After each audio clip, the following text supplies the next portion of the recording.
So, ito naman po yung login system. So, ito po yung code. Yun po. Run. Then, try po natin muna Larry, password.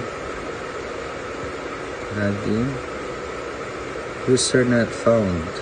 Register po muna tayo. Enter name, Larry. Original, enter username, Larry. Password. And then, birthday.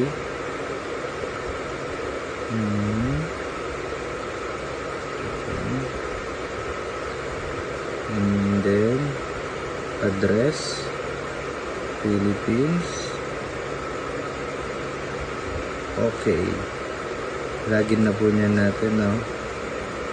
So, ito na yung Larry. Set tayo sa password.